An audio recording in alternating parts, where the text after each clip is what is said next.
That's okay. I can't resist. Anyway, so can a comment start anywhere, or if there's a comment on the line and nothing else, does it have to start at column 0? Yes. No. No. If it doesn't start at column 0, it's not a full line comment because there's spaces in front of it. But there can be spaces in front of it. So if this is the start of the line, I could go over here and say a comment. Is that legal? Yes. Comments can start anywhere. They can start anywhere.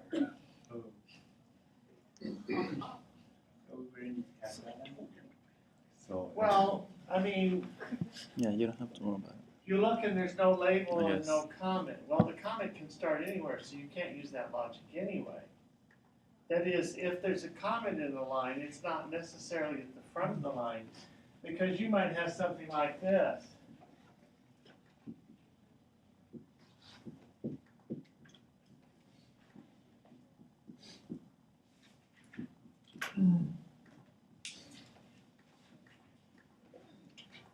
Perfectly legal, all the time. So there isn't a case where if there's a comment, it has to start in column 0. That's not true. Columns can start anywhere, and once you have a comment, then the rest of the line is the comment. Other questions, anyone? we would have to remember the spaces before the comment, right? So we have to put all the comments in the third. Well, you should put the comments in column 4. Always. There's a reason for that. You want to have predictability. And so I had this as bad. Why is that bad? Because the label is not at index 0. What's that? Because the label is not at index 0. Who said it's a label? Because there's no label, but there's 3. That's the point. There's no label, but there's 3 things. So the position means something. So you want to put all of the comments in the 4th column, index 3. You have to. So you know what things are. So you'll have to process, you'll do something like if the opcode. Well, how do you know if it's an opcode? How would you know if it's an opcode? The next thing has to be the label. Yes. So you put these things in the columns as you parse each line. So if there is an opcode, then there's an entry in column 1, index 1. You with me? So you always have the 4 things are label, opcode, operand, and comments.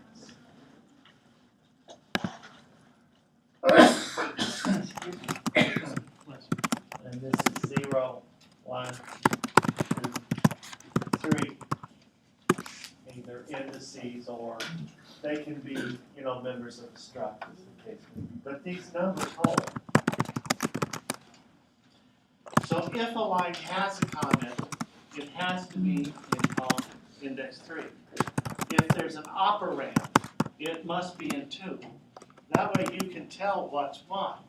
Otherwise, how would this even work if an opcode could be in column 1 or in column 2 or in column 3? Craziness, right? So, when you find a comment, put it over here in the 4th column right away. So this is wrong because there isn't a label, there can't be one. There's a white space at the beginning. Opcode, operand, not a comment. Where are you going to put it? There's no place to put it. Error. You with me? Yes. So if there's a single line, like one comment line with a bunch of spaces in front of it, we have to remember the spacing, right? Keep the spaces. What would that be? It's just white space. Right. But we have to remember before we. Well, you keep the lines. I mean, I think you should have 2 structures. One, the original code as written, and 2, the internal table you're going to use for processing. I mean, you really don't want to change the programmer's code in the sense that if you're going to print the code back, and you're going to need to at some point print the code back, then you need to have the original formatting intact the way it was. So it's easy if you scoop it all up into a vector and then you've got that, and then you make maybe another vector for the pieces, but you've got the original you used to process it with. I think some of you may have taken the approach that line by line you busted into tokens. If you did that, okay, but it's really, really simple to go back and add another vector where you just capture the whole line. And I think you should do that. It will make it easier when you're trying to output things. Because if somebody's got a full line comment,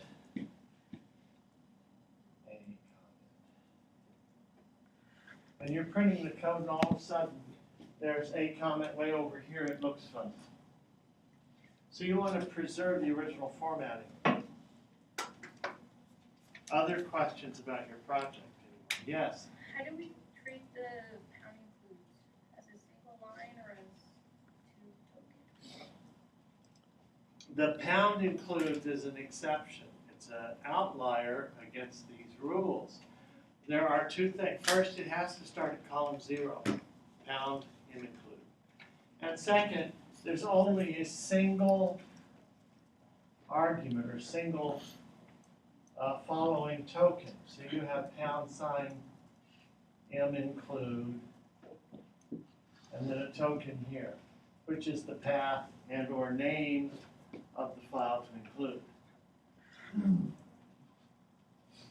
So you need not handle this right now. That will be the second pass of the second project. So you don't have to handle that right now, but what I would do is grab this and say this is a label, because it has to be in column 0. Which would make this in the opcode. Well, if you know where they are, I mean, obviously it's not an opcode, it's a file path, but that's where it's going to go so that you don't have to change your parsing code. Then you can go through and look at all the opcodes and say if, or your labels, if you say if I have a pound M include, then process it. Else, keep doing what you were doing. Good question. Other questions, anyone? So what are you going to do with the damn quotes? What are you going to do with those pesky, annoying,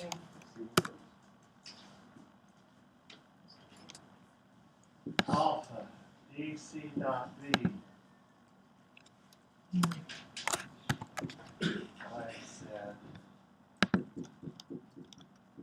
hello, world.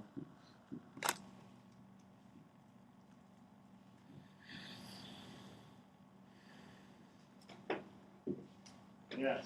What I did was when I saw quotes, it was just Well, what if there are comments after it? Well, then use a combination of find first up, find not first up. Okay, well, I showed you guys how to do that. Yep. It's important, though, to make sure that you don't take this as a token. Yep. That's not a token. It's missing the comma 0. So, okay, we're not going to talk about how to do that. I just want to call your attention to the fact that you have to solve that problem. I've had a few people come in and say, okay, how do I do that? And my answer was, that's your problem. Yeah. This is an upper division senior level computer science course, and I want you guys to solve the problem, and I can't wait to see how you do it. There isn't one right way. This isn't a case where I'm withholding information and waiting to see if anybody gets it right and then pounce on those that don't and give them bad grades. That's not how it works. There are many different ways to do this. If your code is reasonable and functions correctly, then that's 100%, even if it isn't how I would have done it. So the goal here isn't to figure out what Riggins would have done, and that's the answer and everything else is wrong, because that's not how it works. It's to come up with an approach that solves the problem that is reasonable. Now, I've mentioned this before, and I really want to emphasize it to you. It's super important that you start down the right path now. If you have a method that is more than, say, 20 lines of code, that's too long. That's too long. Now, it is true that your macro preprocessor, you may have a pass through this file that is actually longer than that. But your file parser, there's just no reason to have anything more than, say, 15 or 20 lines. So if you have a method that's 70 lines of code, you should consider that that is not up to standard and is defective and it needs to be fixed. Modularize this stuff, make small methods that do just one thing. Don't have some big monolithic chunk of code. Yes. Is that a gradable issue? Is it what? Is that a gradable issue? Yes, it certainly is a gradable issue. It certainly is. Last spring, I had them write an assembler. And there were teams that ended up, because we did it piece by piece, and they start out with 40 lines of code, and then they had to add new features, and all of a sudden they got 240 lines of code, and it's all in one method. And, you know, it kind of looked like this. You know, you've got if this condition,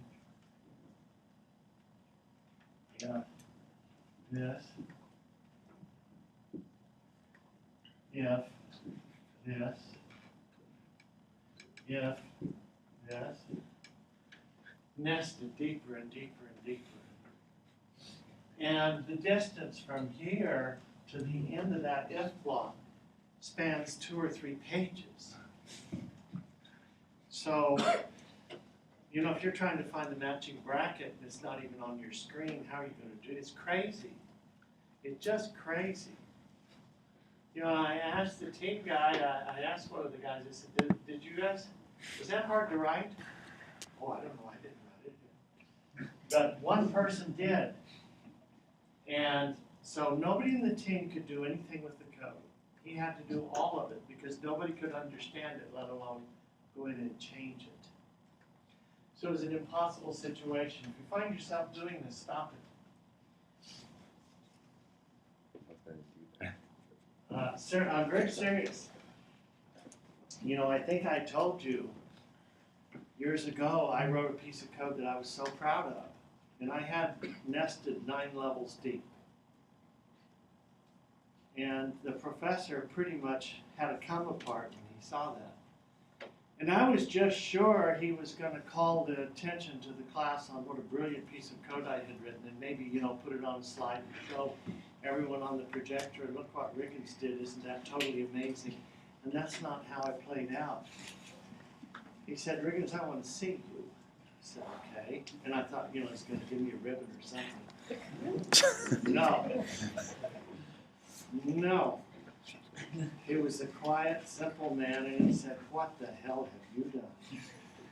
What is the matter with you? And I was really crushed. I was hurt because I was so sure I'd done this marvelous piece of code that, you know, maybe he'd publish an article in a journal and show everyone what a brilliant student he had. I mean, I just thought it was the finest piece of code ever written. And it reminds me of an old saying that I learned back as an undergraduate in Kansas. And the professor I had back then says, and this was a composition class, a writing class, he said, if you've written something you think is particularly fine, get rid of it, because it almost certainly isn't. If you think it's clever and you're proud of it, you think it's just this exceptionally well executed, it almost certainly isn't. Get rid of it. And that applies here. Simple, direct, clean. Break things down into pieces. You want the method. When you make a method, it should say, the signature of it should say what the method does, And it should do that and nothing else. If you have a method that is find next token, then for heaven's sakes, it shouldn't be storing things in a data structure. All it should do is find the next token. Has a quote, yes or no, okay. Then it might check a token to see if there's a quote mark in it. But if it does anything other than checking to find a quote mark, then it's not good design. So keep it simple, because it will be complicated and hairy enough going forward. And macro preprocessors are in and of themselves somewhat complex. And it lends itself to really messy code, so be careful. But basically, you're going to have to write one body, one method body, that has to decide between expand and define. You go back and forth between modes in one block of code. And there's a propensity to make that block of code enormous. So you're going to have to do two things in one block of code. And there are ways to break this down and make it simple, like making method calls. So please, if you have a method that's going to say 20 or 25 lines of code, it's too much.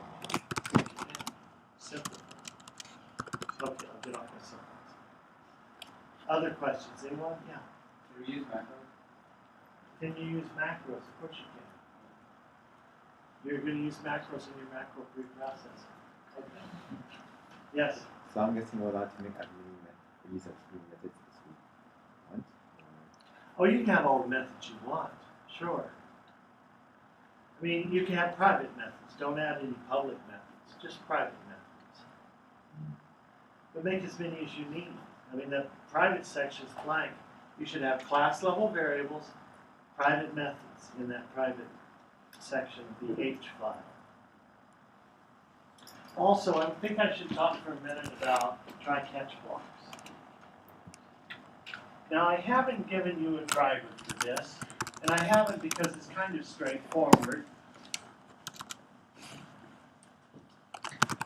It's kind of straightforward. There's really nothing mysterious about it. But some of you are unfamiliar with the idea of a try-catch block. So you would do something like this. Main ARGC or ARGB.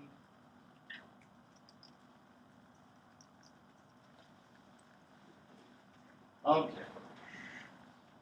Now then, try. So that's a lot like Java. File parser. IP. ARG. I'm leaving things out here. You have to test to make sure this actually exists. If argc is not 2, then print an error message. But in now, oh well, let's actually include this because I want to do this and talk about it.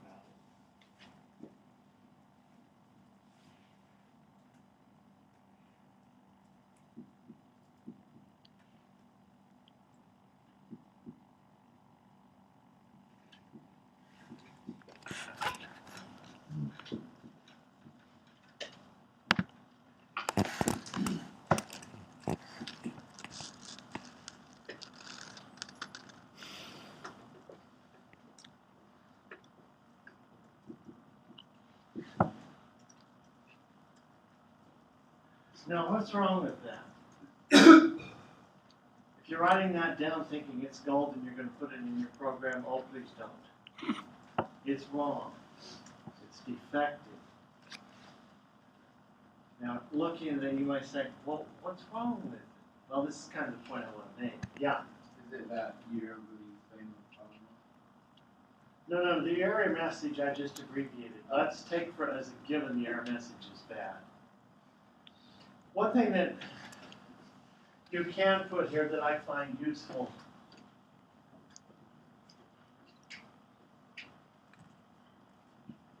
usage, driver, file name. That's short and sweet, and that lets people know what's wrong. Here's how you use this program, you're not using it correctly. But given that the error message is not the best in the world, what's wrong with this? It has a fatal flaw. If it's syntactically correct, you can compile it and it'll run and everything's okay. But in terms of the design of the program, it's got a fatal flaw. Yes. Does that mean I catch? Throwing the exception in the catch block? No. Is the wrong exception? No. I mean, yeah, probably, but. Yes? The argument might not be a file name, or Well, it's a bad message, Lexi. Here's the point. Don't want to drag this out too far. In the main method, you do not throw exceptions. Never. Never throw an exception in a main method. Well, why not? Who's going to catch it? Who's going to catch it? Because there isn't a higher level.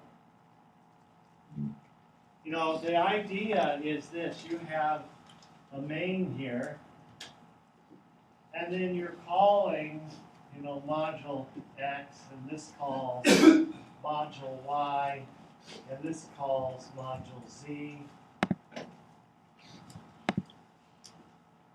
Now you have this chain of things, right? I mean, you're always in a method, but at some point when you're down doing parsing, this is your file parser, and this is a private method in your file parser, and inside this private method you call an auxiliary method. I mean, you can see this chain of calls, right? Down here, you throw, but never catch. Because what are you going to do about it? Nothing.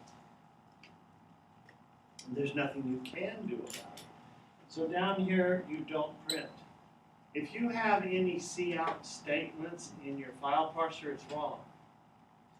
The file parser should never print anything, ever. The file parser, if there's an error, throws an exception. That's the only mechanism with communicating with the end user. You never print, ever. So if you have a cout in your file parser, it's wrong. Get rid of it. Now for debugging, sure, but remove those things before you turn your code in. So here you throw but never catch. But in the main method, you catch. Yeah, right. You catch and don't throw, because there's no place to go. So the idea is, down here something has gone wrong. Too many tokens. The wrong kind of thing. Well, rather than saying, cout, there are too many tokens, you throw an exception. And here you catch the exception and do something with it. So it's up to the main method to do something or not, as the case may be. You follow me? You have questions about this? Yes? In that case, would you just call your file parse exception.h? Well, what you would throw is a file parse exception in the file parser. Yeah. And that's why I told you want to put together, what's wrong and where is it. Too many tokens on line 42, something like that. And that goes in the constructor when you throw the exception. Then back here in main, where there's no concept of line numbers, you just print whatever error message was set when you threw it. So here you have no. You're not going to throw an exception. Nobody's going to catch it. Here, cout. Wrong. And down. Put your error message, and then return 1. When you return from the main method, the program is over. You have terminated. and you return 1, which sends a message to the operating system there was an error. It's not, you're not doing anything with it. But if you were doing some kind of system utility, then that message would be a particular flag that says what's wrong. Now, follow the conventions. Okay, so now here, if you don't crash and burn, then we have file parser. Well, you parser FP, and then you pass in RV1. Remember, 0 is the driver, not the first argument. Okay, and then this, of course, will have worked. You have assigned the file name, and then you do something like fp dot refile.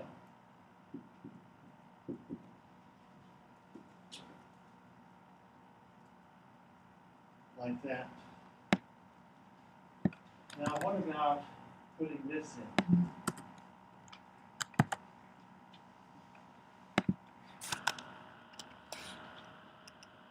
Good idea, bad idea, what do you think? Really bad idea. It has to exist. This is not a file string.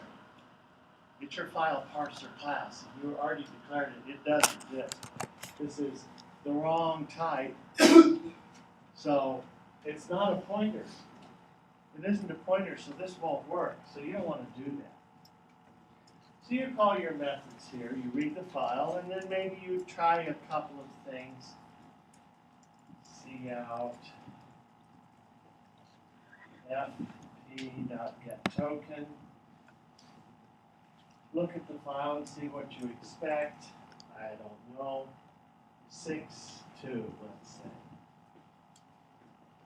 By the way, should you be checking inside the getToken method to see if the row and column are out of range? Yes. Absolutely. And what will happen if it is? You throw a file parse exception. Okay, so you put your little test there. Catch file parse exception E.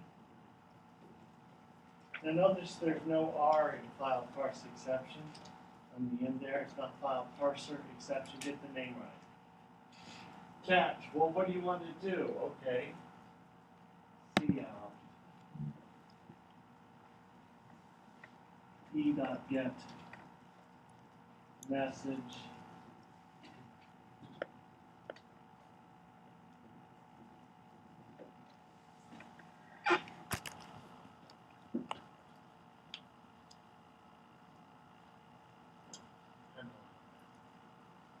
now should you do cout bookmark error?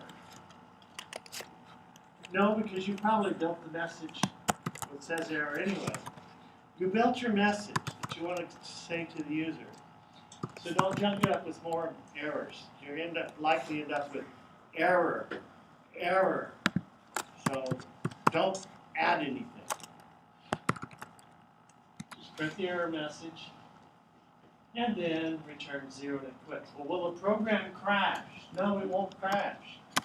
If you print the error message, you can potentially keep on running it. You had other things to do. You return 0 and terminate it normally. And you've given the user a helpful error message. Questions, anyone? Yes? Does get error message have to be a private method or? No. It's in file parse exception.h. There's a method there. It already exists. Now note that you can put code in the H file, but you shouldn't. The only reason to put code in the .h file is where it's super short, and that was the case here. But understand that if you put that in the H file, then it's handled by the macro processor. And it's inserted with direct literal substitution rather than a method call. Which doesn't really matter. I mean, it works the same way when you're writing the code. But you should keep those very short if you include them in the H file. So for your file parser, you should not. Don't put code in the H file. Other questions? Okay, so hopefully I've taken the pressure off by pushing the deadline to next Monday. And I really want you to think about and consider this problem of dealing with the quote marks. Inside single quote marks, anything goes. I mean, as long as there's a matching quote, it's okay. There's for instance, no double quotes in assembler. They're not used. Well, could I make a comment with double quotes in them? Sure, why not? So you should have exactly 2 single quotes in the line. Also, remember that if you're looking for single quotes, there are 2 ways. It's either a string or it's a character. So if you're doing something like this, line, let's say if line I equals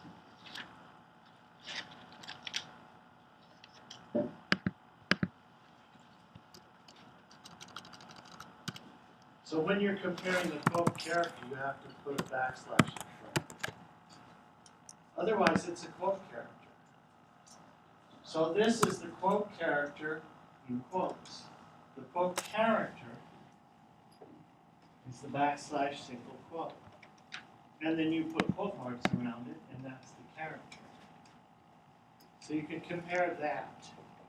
Now, if we're talking strings, then these are double quotes in C++, not assembly, but C++. So if you're looking for a first instance of with the string method, or index of, then you're going to use the double quotes. If you're looking this way with double equals, then single quotes. Both work just fine. But you have to escape. So if you have a line that has 3 quote marks in it, is this legal? BC.B don't have a cal.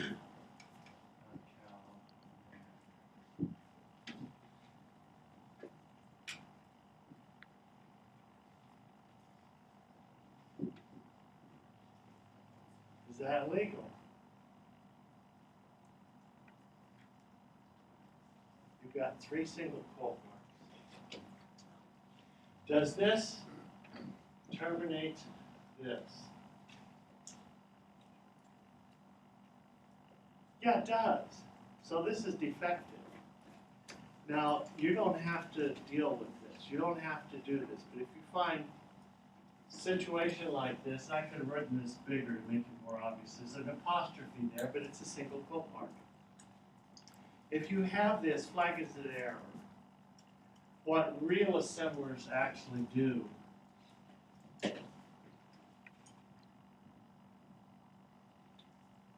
put 2 single quotes instead of 1. And then these match, but you have to have matching quotes. So don't go there. If you find 3 in a row, throw it out.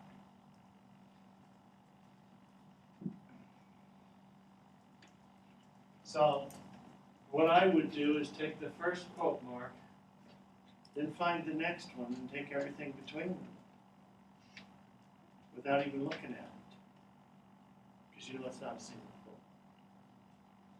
All right. Any other issues for you guys about this? Okay. So let's move on. So we were talking about assemblers last time, and I want to look at this. And I want to look at the algorithm. We've got the kind of pseudocode for this.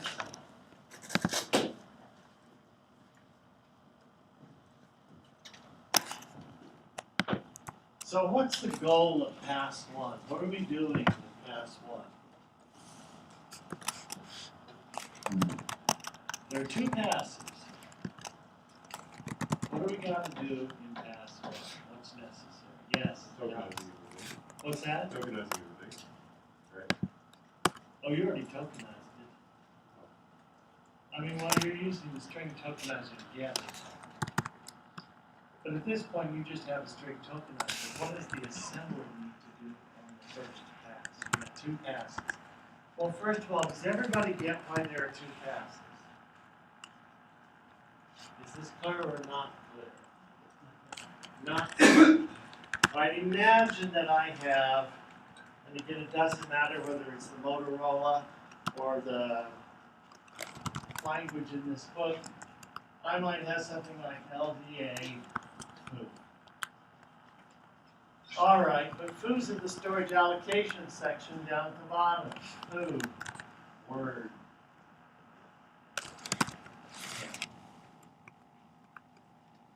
So how do I encode LDA foo? Well, I have to figure out the displacement from the program counter down to where foo is.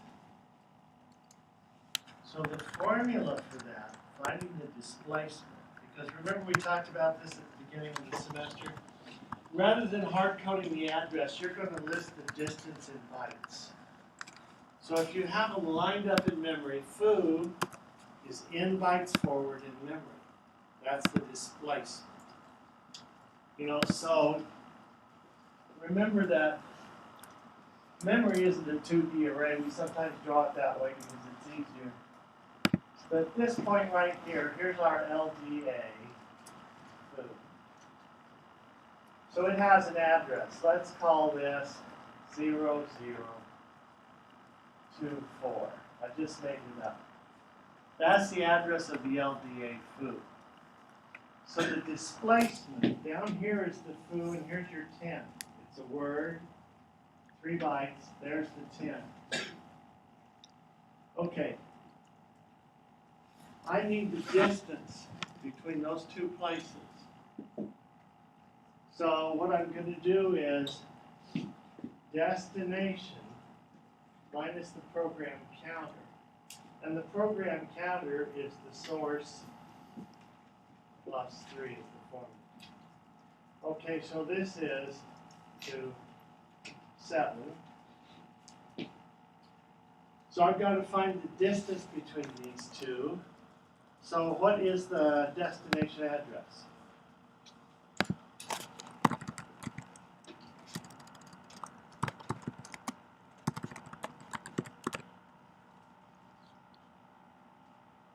Oh, who knows? Nobody knows. Right? We're marching down and we're processing this. We got the address of this instruction. And we can tell what the next one's going to be because that's format 3. But what's foo? Who knows? Nobody knows. Why not? Because we're not there yet. It very much depends on how many instructions are between this point and this point. Not only how many, but what the format is. If they're format 1, 2, 3, or 4. Can you count the lines and know what this address is going to be? No, you can't. That's the problem. So on the first pass, what the assembler is going to do is to assign addresses to every line in the program. So you march right down, and you don't actually do anything with LDA foo. You look at it, you see what format it is. If it's format 3, you take 3 bytes. So maybe here we have LDB plus. Okay, and down here is bar. So that one is format 4. It takes 4 bytes. So 7 plus 4 is 11, and the next instruction is going to be, with me? And maybe the next one is add R. S, T. Well, that's a format 2 instruction. It takes 2 bytes. So B, C, D. The next one is going to be D. All right, so you're going to march through memory and assign an address to their phone. So I'm going to pass you guys out something. This is an assembled program. And this is what you would generate with an assembler.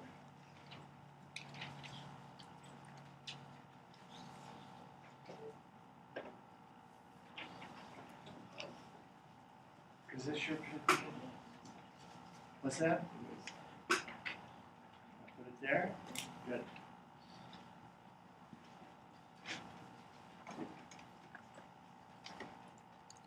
Okay, so we have assembled code here. I want to talk about what we're going to do in Pass 1 and look at the pseudocode for the algorithm.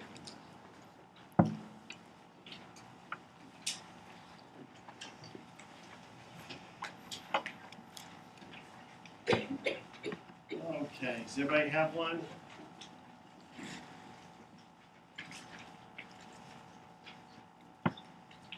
Yes. The short one? Yeah.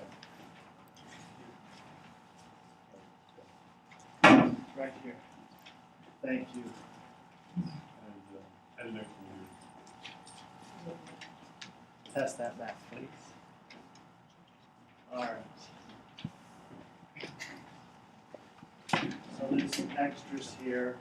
If you have a teammate that's not here today, I see there's a few of them, you might grab a copy for your teammate if you feel so inclined. All right, so let's talk about this now. What has to happen on the first pass? We have all these labels on the bottom, alpha, beta, gamma, delta, and so on, and they have addresses.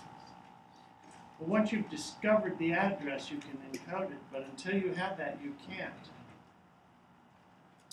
So at the top, we have some assembler directives. So the first opcode label, or the first opcode we have is start. That's line 5. Well, I chopped off the comments that started this program. You have to account for those. Starts where it begins. PROG is the name of the program. Start is where it begins. And then the operand 0 means it's relocatable. We'll talk more about that later, but it can be loaded anywhere in memory if that's 0. The EQUs also define user symbols. So all of the labels are user-defined symbols. The user, the programmer, decided to call them this. So what you're going to end up doing in first pass here is building a symbol table, the sim tab. So every user-defined symbol will be inserted into this symbol table.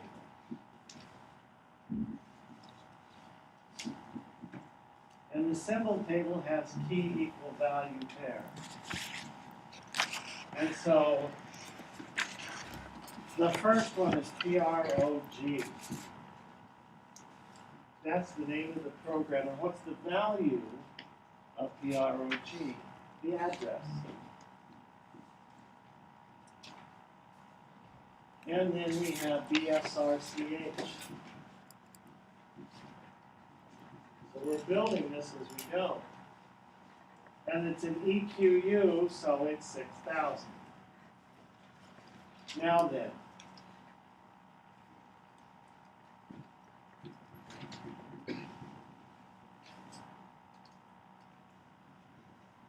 these are key value pairs that you're going to build.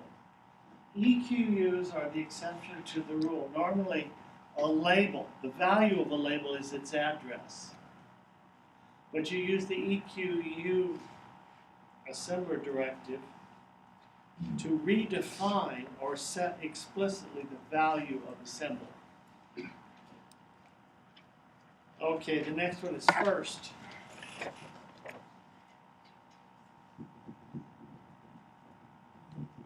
And what's the value of first?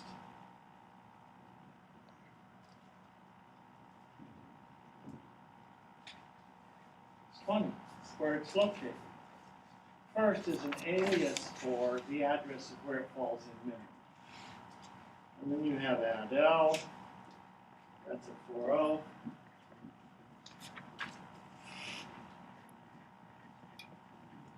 And so on. See how this goes? So these are the exceptions here with the EQU. The EQU lets you explicitly set a value for a symbol that you want to set. And if you don't do that, if you haven't set it yourself, then the value of any user-defined symbol is the address of where it lies. Okay? So if we do this, we now know where everything is. So if we had to do LDA foo and we know where foo is, it's easy. So the first pass we go through and we process the assembler directives that we can. And which ones can we process? Well, those obviously. At this stage, we don't want to try to process the machine code instructions like LDA foo because we don't know where foo is. So in this first pass, we're not going to do that. We're going to build our symbol table. Then some of the other directives we can work with. Alpha, RESW100. Okay, that's an assembler directive. Can we deal with that on pass 1?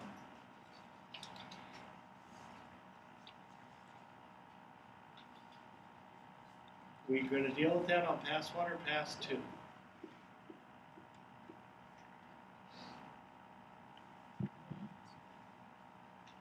Anybody? Well, the question of where am I going to do this is, do you have the information now to process this? Do you have everything you need? Well, what is this declaration, RESW, the alpha one, which is what, line 42? That's reserved words, 100 of them. Okay, what is the effect of that? All it does is change the next address. Notice we went from 57 to 183. We added 300 in hex to 57 and got 183. Does everybody see that? Okay. So once you do that, you're done with it. There's no work in pass 2. So these first 3 here are processed in pass 1 because you can. So you can process a reserved word or a reserved byte. And it's important to point this out. I'd like you to look at this. We have reserved 300 words. How many bytes is that?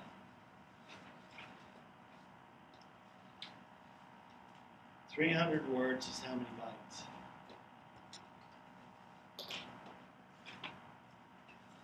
900.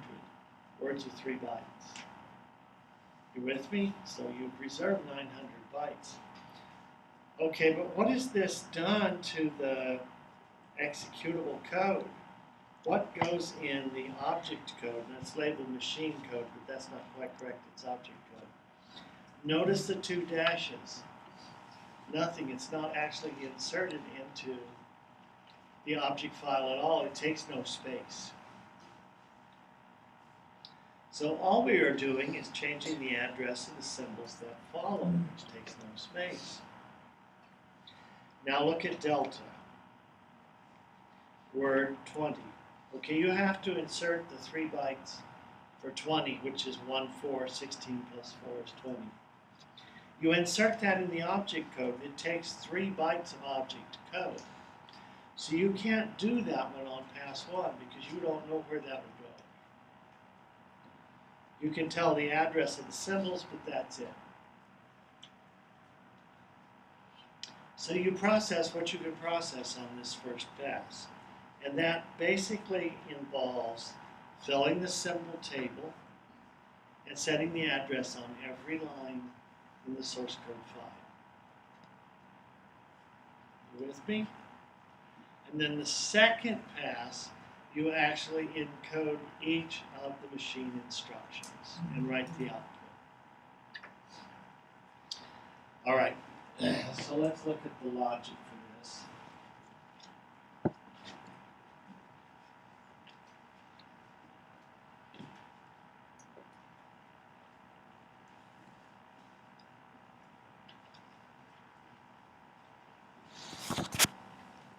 Okay. Pass one. Goes something like this. So this again is just pseudocode. Pass. Read. Read the line of the file. The first line, of course. While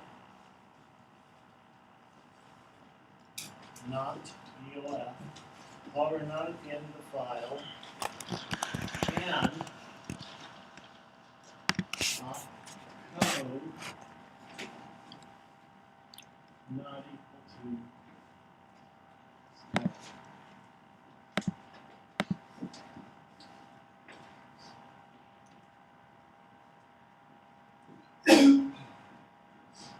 write the line to output. Read the output.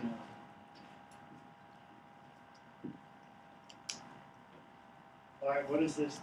Well, it just skips anything that comes before the start. So on the handout I gave you, the start is on line 5. Okay, there were lines 1 through 4 that had maybe the programmer's name and things like that on them. Just comments. So you want to save that, but you don't want to process it. So you keep going until you get to the start, and then you fall out of the loop. Now, there are 2 reasons why you might fall out of the loop. One is you hit the end of the line in the file, or the other is you found the start. Well, if you hit the end of the file before you find the start, then it's defective. So there's nothing there to work with. So if in the file, print error message, and quit. Because there was no start. Okay. Else, actually after the quit we don't need an else, so I'll get rid of it. Initialize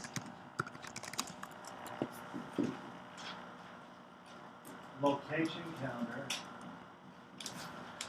equal to the operand.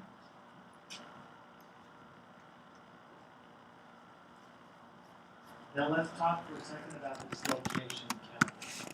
This is a variable that you have in the assembly that disappears once everything's assembled. But it's essentially where you're at the current address. And it kind of corresponds to the program counter. Everyone understands what the program counter of the PC is? Program counter? PC does not mean personal computer. What does it mean? Program counter. What's the program counter? It's a register. In the CPU, it always has the address of the next instruction to execute. So the program counter always has the next instruction to execute. The location counter is you're keeping track of the addresses as you're going forward. So here we set the location counter to the opcode. Well, the operand. Well, what's the operand? Well, if we fill out, because of EOF, we printed an error message and quit. If we didn't do this, then we fell out because the opcode is equal to start. Right? Okay, then set the location counter equal to the operand. What's the operand?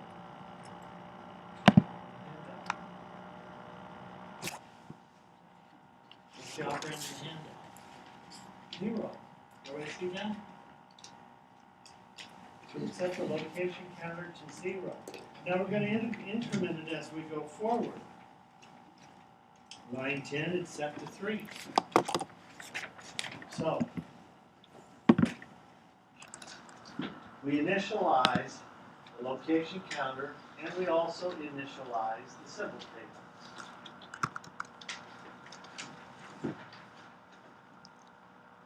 Send tab. Okay, so it's ready to go.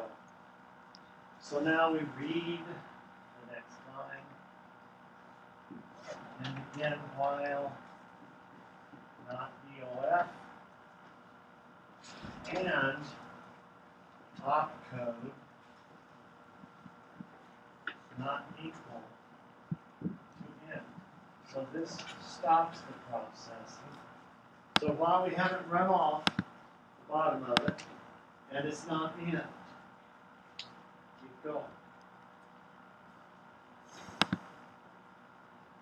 So we read the line, if blank or comment.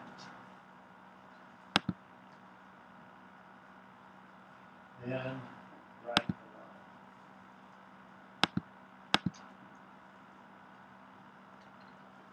And continue.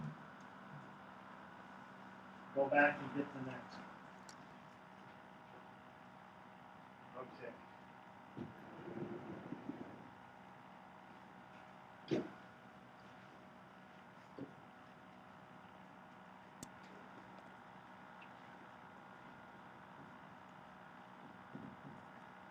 All right, so the next part.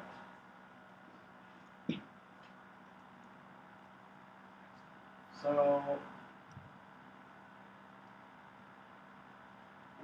remember, there's a label. Then search the sim tab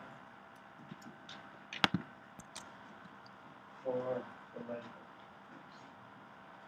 Okay, what do you do if you find it? You search the symbol table or the label you just found. What do you do if you find it? It's in the symbol table.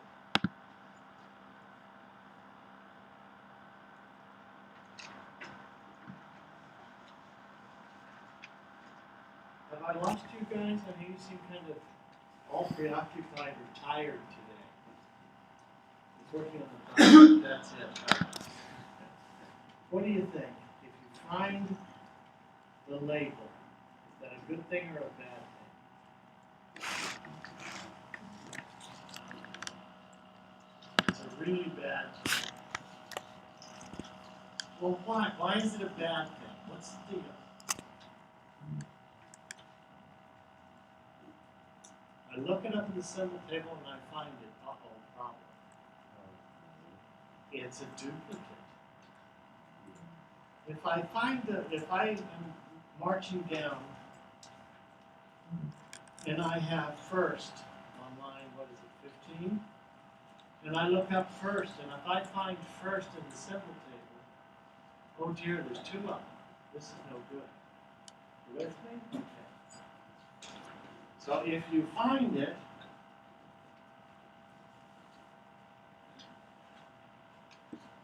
if found,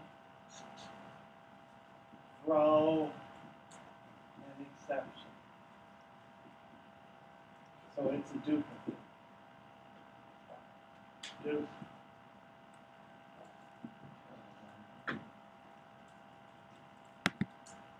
It's a duplicate, which we can't have. Why can't you have duplicate labels? Why would that be a problem? There you go. If you have a branch that goes to first, well, which first do you want? You can't know that. So you can't have 2 labels. Similarly, if you say LDA first, assuming that it was down at the bottom and there's 2 of them, which one do you want me to load? So you can't have the same label twice. This is obviously a problem. If found, throw an exception. So there's no else block. If you throw an exception, you're out of there. So that terminates it at this point. So otherwise, insert the label into the symbol table, your symbol table. And what do you insert? You insert the label is equal to what? Label's the key. We're doing key equal value, so we have the label you just found equal to what?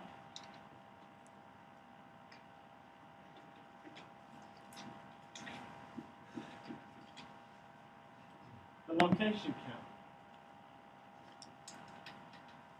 Now I've left out the EQU piece because it further complicates it. Right? That is an exception to this. This is a general, usual process.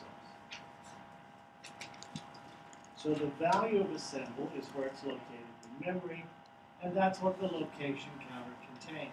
So right now, the first label we encountered, what's the location counter? 0. Okay. The first line, of course, base, delta, and the location counter is 0. All right? So what happens after we do base? After we have an actionable, we have a line you do something with.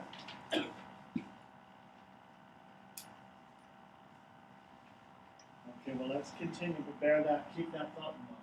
Now, you found a label. Look up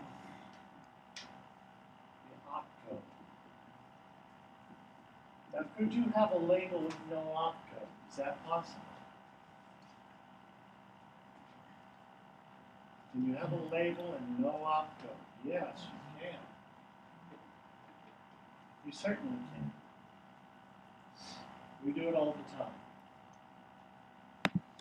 So you look up the opcode, and of course you have an opcode table where you have add, subtract. All of the opcodes are listed in the opcode table.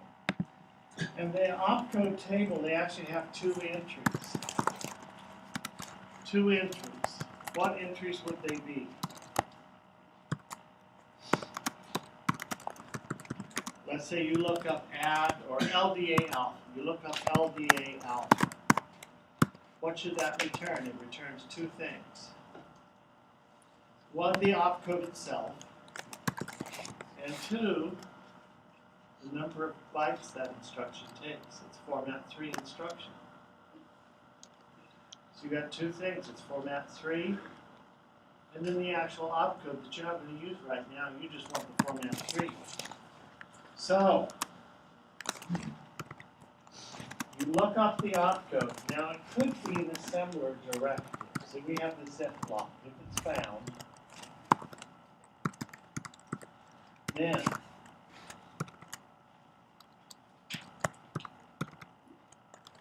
location counter plus equals size of instruction, which is likely 3, but it could be 2 or 4. Most of these are format 3, but it's the size. It's found. Else if it's not found and the opcode is equal to word, that's an assembly directive, then the location counter. How many bytes are in a word? How many bytes are in a word? 3. So if it's a word, we add 3 to it. We're not going to process it, but we need to know how much space it takes up. Else, yeah. The opcode equals byte, then location counter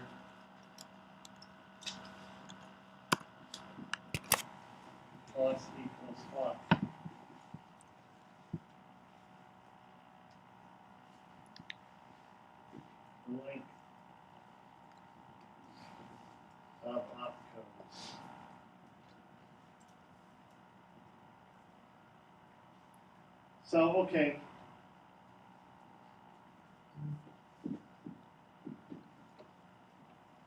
The string ABC, how many bytes does that take?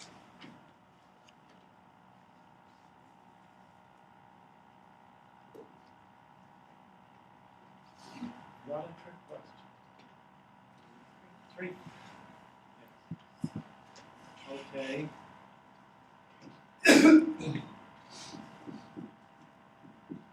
The byte FE. How many bytes does that take? 1. So it's a number. This is a number. There's your byte. This, however, is 41, 42, 43. In hex, it takes 3 bytes. So if we're talking strings or characters, then each digit takes a whole byte. However, for numbers, it takes two digits to make a byte. So when I say location counter equal length of the opcode, you have to see whether or not it is a string or a number, and choose accordingly.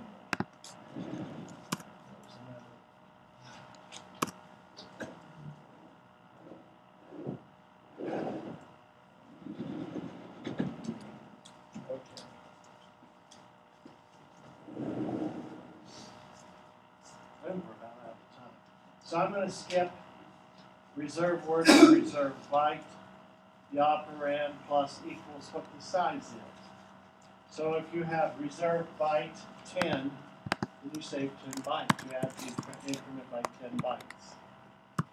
You with me? Okay. Else, so we have if, else, if blocks. Else, right?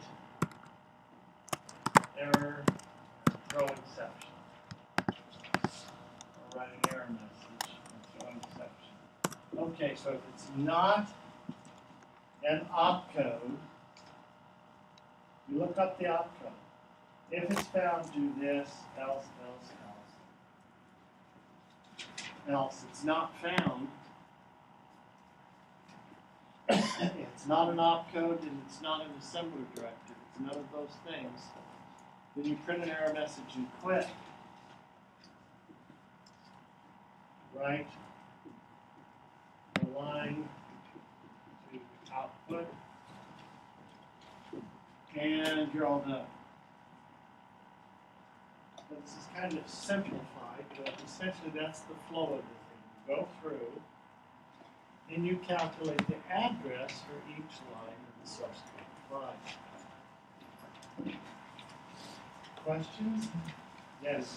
For output, you have a table. Yes. So what you would build is an opcode table. So you have all of the opcodes in the appendix of the text.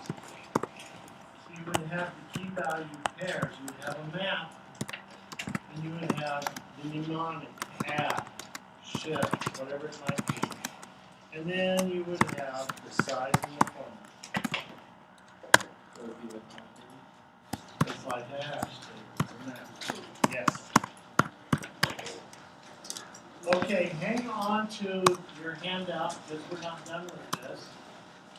So bring that to class with you on Wednesday. Also, very briefly,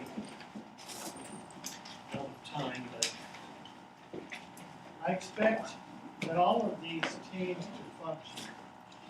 And if I find a situation where somebody is just loafing and doing no work at all,